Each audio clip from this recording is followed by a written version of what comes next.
বলো, তুমি কি এখানে সবকিছু চিনো নাকি? যেখানে ঠিকানা বলছি সেখানেই চলে যাচ্ছ? ম্যাম, এই শহরের প্রত্যেকটা স্থানে আমার হাতের মুঠোয়, কারণ আমি এর আগে ওখানে ড্রাইভারের কাজ করেছি।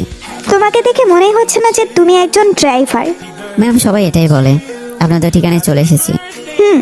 আমি গাড়ি থেকে নেমে ম্যামের দরজাটা খুলে দিলাম এবং ম্যাম সেখান থেকে নেমে গেলেন।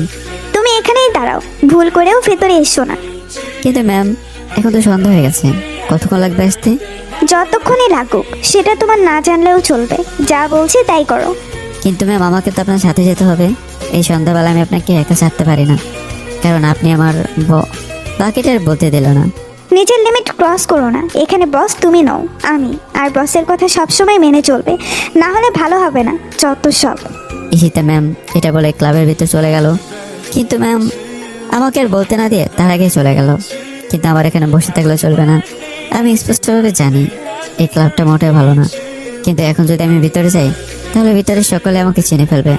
আর তারা যদি ঈশিতা ম্যামকে আমার পরিচয় বলে দেয় তাহলে তো আমার মহাবিপদ। আর সবচেয়ে বড় সমস্যা হলো, সেখানে গেলে ঈশিতা ম্যাম অনেক রেগে যাবেন, আর সেটা আমার পক্ষে ভালো হবে না।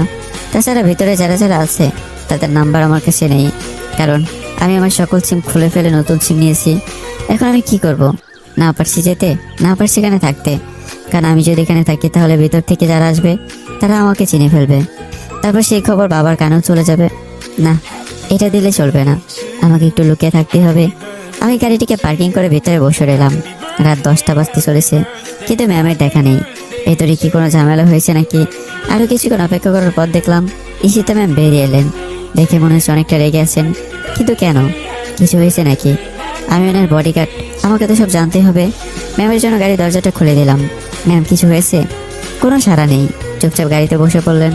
আমি আর কিছু জিজ্ঞাসা করিনি, দেখে বোঝা যাচ্ছে যে ভিতরে কিছু একটা হয়েছে, যার কারণে ম্যামের রাগের মাত্রা ছাড়িয়ে গেছে।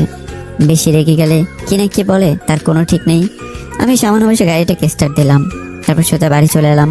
ম্যাম কোনো কথা বলেননি, সোজা ঘরে চলে গেলেন। আমি তার পিছু পিছু গেলাম, আর এর ভিতরে কাউকে দেখলাম না। রোহিত আর আঙ্কেল মনে হয় নিজের ঘরে আছেন। আমি আমার ঘরে কিছুক্ষণ বসে রইলাম আর ভাবতে লাগলাম এখানে কেমন হয়েছে। এই খবর যদি আঙ্কেল জানতে পারে তাহলে আমি কি জবাব দেব? না, আমি আবার সেখানে যাব। তাই আমি ঘর থেকে বেরিয়ে গেলাম। তারপর ভাবলাম এখন আমি নিজের কাজে যাচ্ছি, মালিকের গাড়ি নিয়ে যাওয়া ঠিক হবে না। তাছাড়া এত রাতের কোনো গাড়িও পাওয়া যাবে না। বুঝতে পেরেছি আজ আমাকে আমার পরিচয় প্রকাশ করতে হবে। তাই আমি বড় রাস্তার পাশে দাঁড়িয়ে রইলাম, যে রাস্তা দিয়ে ড্রাগস, হিরোইন, ইয়াবা পাচার হয়। কিন্তু সে খবর একমাত্র আমি আর আমার শত্রুপক্ষের লোকেরা ছাড়া পুলিশরাও জানে না। কিছুক্ষণ দাঁড়িয়ে থাকার পরও হঠাৎ আমার অপেক্ষার অবসান হলো।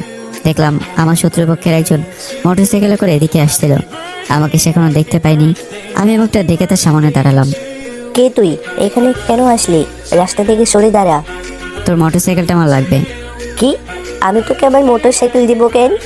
কারণ আমি চেয়েছি। বলতে বলতে মুখ থেকে কাপড়টা সরিয়ে নিলাম। আমার চেহারা দেখে অনেকটা ভয় পেয়েছে।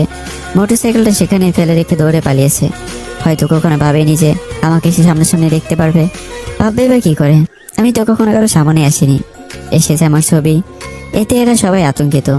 যাক, এইসব কথা না ভেবে সেখান থেকে মোটরসাইকেলটি নিয়ে আমি চলে এলাম সেই ক্লাবের সামনে। আমি কোনো দিকে না থেকে সোজা ক্লাবের ভিতরে আসতে লাগলাম। এসে দেখলাম সকল বাজে গুন্ডারা এখানে মেনে ফুর্তি করছে। আমি এখানে এসেছি সেটা এখনও কেউ খেয়াল করেনি। আমি সোজা চলে গেলাম সেই মিউজিকের কাছে। প্রথমে মিউজিকটা বন্ধ করলাম। এদের সবার চোখ আমার দিকে পড়লো। আমাকে দেখে এখানের সকল বাজে ছেলেরা ভূত দেখার মতো চেয়ে রইল। ওদের মাঝে থেকে একজন, ভাই আপনি এইখানে, মানে আপনি খবর দিলে তো আমরা নিজেরাই চলে যেতাম। এখানে ঈশিতাকে কেরা গিয়েছে? এখানে তার সাথে কি হয়েছিল? ভাই আমরা বুঝতে পারিনি যে ঈশিতা ম্যাম আপনার পরিচিত। বিশ্বাস করেন ভাইয়া, আমরা জানতাম না। আমি এখন জানতে চাই না এখানে কি হয়েছিল। আমি শুধু এটাই জানি যে ঈশিতা এখান থেকে রেগে বেরিয়ে গেছে। আমি কালকের মধ্যে তোদেরকে সবাইকে যেন ওদের বাড়িতে দেখি, এবং তোরা তার কাছে আমার সামনে ক্ষমা চেয়ে আসবি। মনে রাখিস, এই শহরে তার রক্ষা কবচ আমি। আর যদি তোরা না গিয়েছিস, আপনি কোনো চিন্তা করবেন না ভাই, আমরা কাল সকালেই চলে যাব। আরেকটা কথা, আমি এখানে এসেছিলাম সেটা যেন কেউ কোনোভাবে না জানতে পারে, এমনকি ঈশিতাও যেন জানতে না পারে। আপনি কোনো চিন্তা করবেন না ভাই, এই বিষয়ে